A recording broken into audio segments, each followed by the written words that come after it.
Oi, gente, tudo bom? Como é que vocês estão? Bem? Estão todos bem, graças a Deus. Fizeram a tarefinha direitinho, assistiram a aula, joia, show de bola. Agora vamos fazer a nossa correção da atividade da aula passada. Página 176, já estão com o livrinho. Página 176. Está perguntando, né? Aqui está falando sobre o cão, né? Que é um amigo do homem, que o homem tem muito cuidado com o seu cão. Só que às vezes aparecem umas pulguinhas que vão sugar o sangue do cão. Aí tá perguntando, explique se essa relação entre o cão e a pulga é benéfica. O que você acha? Você acha que os dois estão se beneficiando aí, ou só um está se beneficiando, o outro está se prejudicando? Primeira questão. Aí só um está se beneficiando. Então, essa relação não é benéfica, né? A pulga se alimenta do sangue do cão. Ela se alimenta do sangue do cão. Portanto, a relação é, portanto,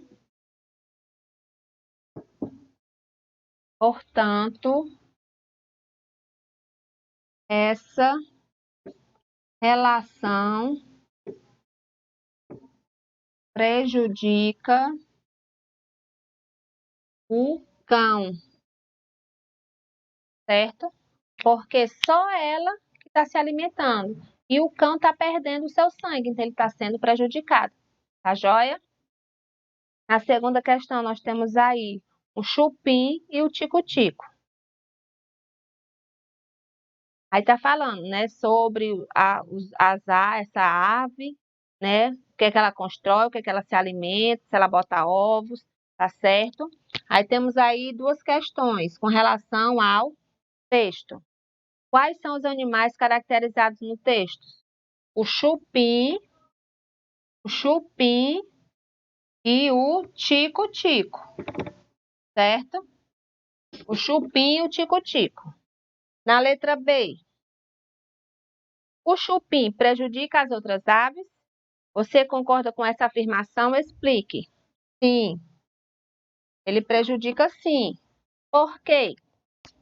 Porque o chupim coloca os ovos no ninho do tico-tico, para o tico-tico chocar. Quando o chupim nasce, eles jogam fora os ovos do tico-tico que também estava lá no ninho. Joga fora.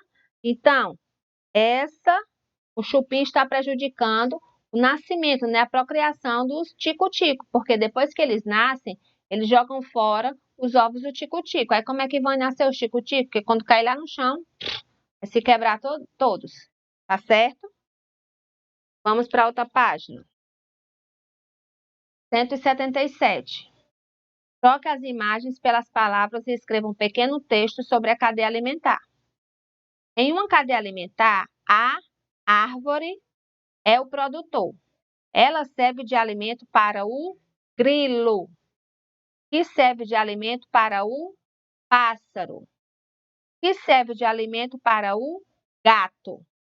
Quando morrem, todos esses seres são decompostos pelos fungos e pelas bactérias, tá certo?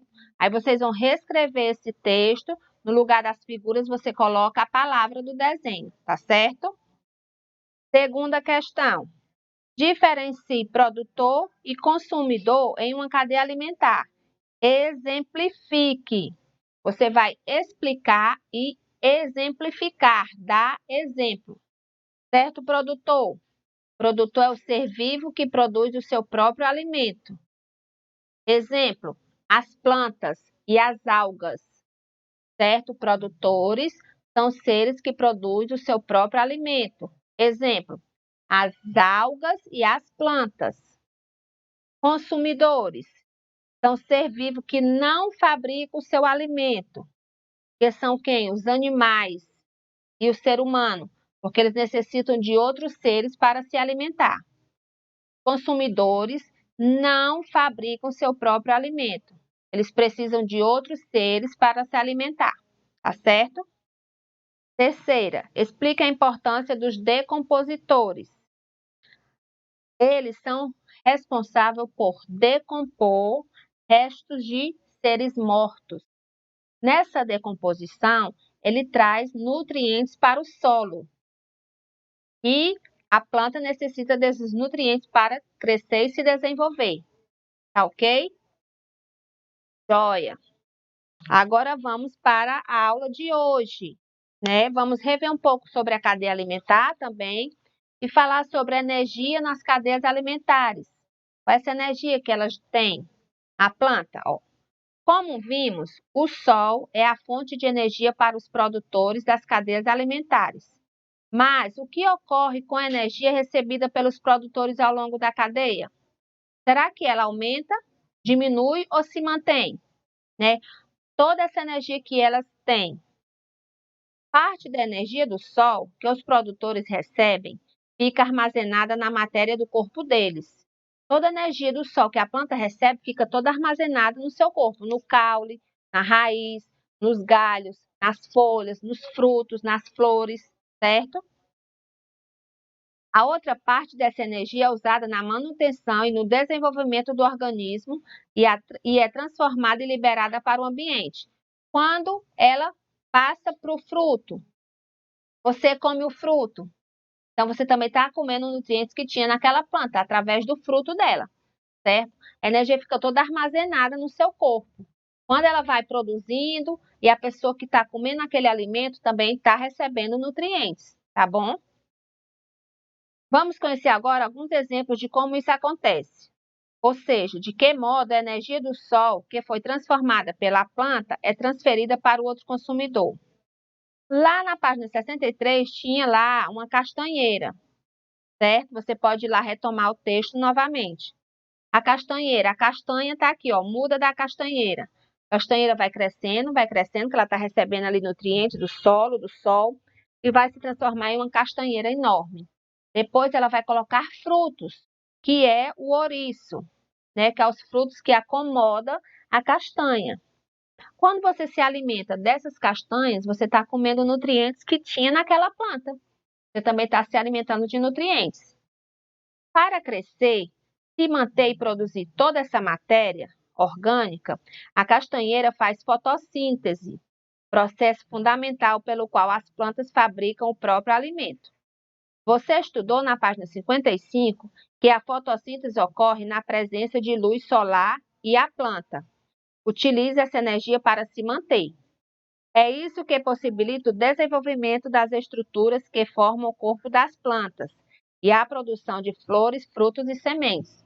Todas as partes da planta contêm nutrientes, porque ela tem esse nutriente no seu corpo, através da fotossíntese que ela realiza, dos raios solares, dos nutrientes que ela retira do solo, tá certo? Quando uma pessoa se alimenta de castanhas, ela se apropria dos nutrientes minerais absorvidos do solo pela castanheira e também da energia que foi produzida por meio da fotossíntese e ficou armazenada nos frutos. Veja a seguir outro exemplo de como essa energia pode ser transferida. Você vai à feira e compra alimentos de origem vegetal, como a castanha. Ao se alimentar desses vegetais, parte da energia que estava neles passa para o seu organismo.